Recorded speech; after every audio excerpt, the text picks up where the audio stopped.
Selamat sore Mbak Sania. Selamat sore Mbak, maaf jika mengganggu waktu istirahatnya Mbak Devi. Tidak apa-apa Mbak. Tidak apa Mbak Sania. Tadi Mbak chat saya katanya ada yang mau dibicarakan ya? Iya Mbak, saya sebenarnya ingin menemui Mbak secara langsung, tapi saya tidak enak. Apakah hal itu membuat Mbak tidak nyaman?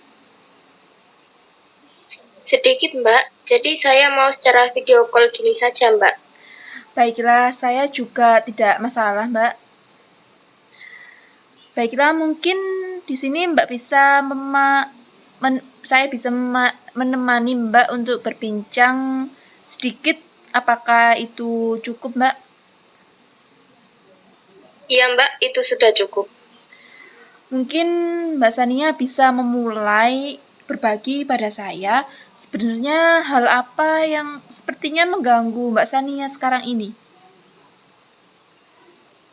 Sebenarnya saya punya masalah, saya mempunyai pacar Mbak di Malang, dan posisi saya sekarang di Tulungagung, jadi kita LDR. Tapi saya merasa pacar saya lebih mementingkan kuliahnya saja dibandingkan saya. Dia bahkan menyuruh saya untuk berkonsentrasi terhadap kuliah saya dan jangan terlalu memikirkan hubungan saya dengan dia. Tapi saya tidak bisa, Mbak. Saya merasa kurang mendapat perhatian darinya. Biasanya ada yang selalu mengingatkan saya untuk makan, menjaga kesehatan. Hampir tiap 3 jam sekali dia menelepon saya. Tapi sekarang hanya malam saja dan itu pun untuk menyuruh saya belajar. Saya tidak suka perubahannya. Saya ingin dia kembali seperti yang dahulu. Jadi pada dasarnya pacar Mbak Sania ini mengalami perubahan sikap, begitu ya Mbak? Iya Mbak, biasanya juga kalau saya telepon sering-sering, dengan senang hati ia akan mengangkatnya. Tapi ini jelas sangat berbeda. Ia akan marah jika saya sering menelponnya. Dia mengatakan selalu banyak tugas. Dia seharusnya tahu saya juga banyak tugas di sini, tapi saya tidak seperti itu. Ya, saya bisa memahami perasaan Mbak Sania. Bagaimana rasanya seperti diacuhkan oleh pacar sendiri? Iya Mbak, saya sangat sedih dengan hal itu. Apakah menurut Mbak tidak ada hal positif dari kejadian yang menimpa Mbak Sania sekarang ini?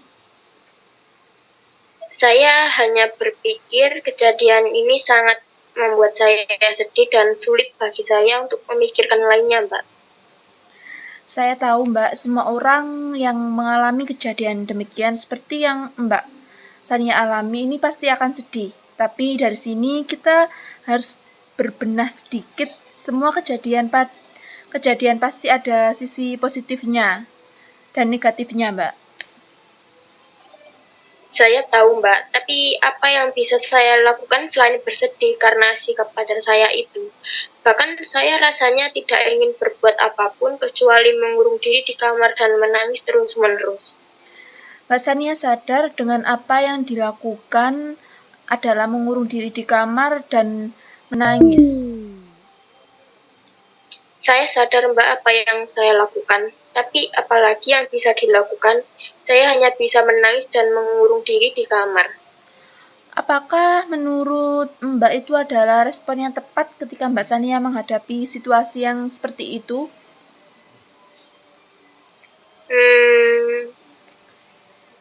Perilaku yang demikian agaknya justru akan membuat Mbak semakin terpuruk dan berakibat buruk pada aktivitas, terutama pada kuliah Mbak Sania sekarang ini.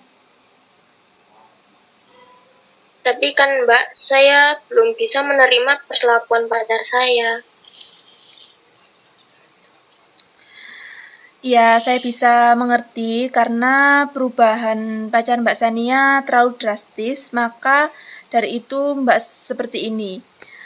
Akankah Mbak mau begini berlarut-larut membiarkan kesedihan Mbak Sania sampai mengganggu kuliah Mbak? Apakah Mbak Sania tidak menyadari bahwa itu tidak baik?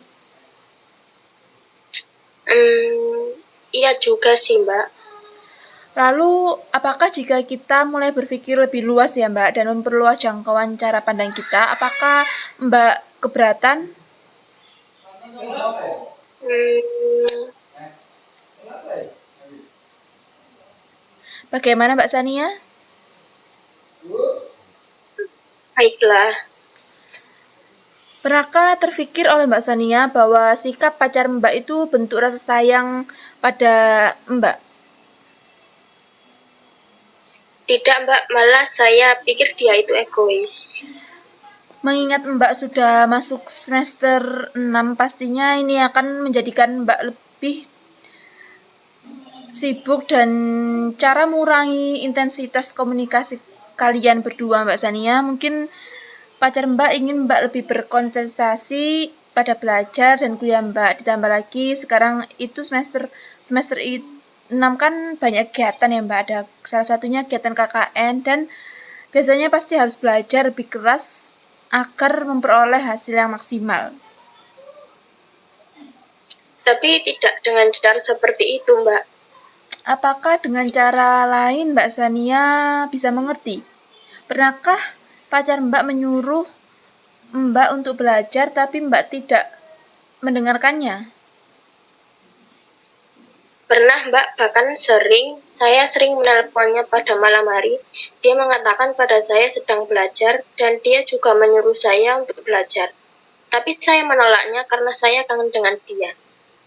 Nah, berarti sebenarnya niat dia memang baik. Dia hanya ingin Mbak belajar lebih keras lagi, Mbak. Dia bahkan memahami Mbak loh. Karena Mbak sudah masuki semester 6, maka dari itu dia menginginkan Mbak belajar lebih keras lagi agar bisa lulus tepat waktu nantinya. Ini adalah bentuk rasa sayang pacar Mbak Sania. Jika dia tetap membiarkan Mbak tidak belajar, hanya untuk menelponnya, justru itu dibilang tidak menyayangi Mbak. Ternyata dia begitu memikirkan saya. Saya telah salah menilainya. Dari sini Mbak bisa mengubah perilaku mengurung diri di kamar dan menangis dengan meningkatkan intensitas belajar yang lebih sering sesuai dengan keinginan pacar Mbak. Lagi pula komunikasi antara Mbak Sania dengan pacar tidak terputuskan, hanya sedikit mengurangi. Iya, saya rasa itu lebih baik. Dan saya mengerti alasan dia bersikap seperti itu. Saya rasa saya akan melakukan apa yang diinginkannya. Saya akan menerima dan mulai belajar lebih keras lagi, Mbak. Mbak yakin dan serius dengan apa yang Mbak barusan katakan? Iya, Mbak. Saya yakin saya akan melakukannya. Baiklah, karena Mbak sudah yakin akan melakukannya, saya harap Mbak Sania bisa konsisten ya dan sukses untuk kedepannya. Karena waktu yang kita gunakan sudah sedikit agak lama ya Mbak, mungkin kita bisa akhiri konseling kali ini. Dari proses konseling tadi Mbak, saya dapat simpulkan bahwa permasalahan kesalahpahaman ini dapat ditujukan oleh pacar Mbak. Setelah proses konseling ini Mbak menjadi lebih sedikit tenang dan bisa mengubah perspektif Mbak terkait pacar Mbak tadi. Iya, Mbak. Terima kasih sudah membantu saya. Sama-sama, saya senang bisa membantu Mbak Sania.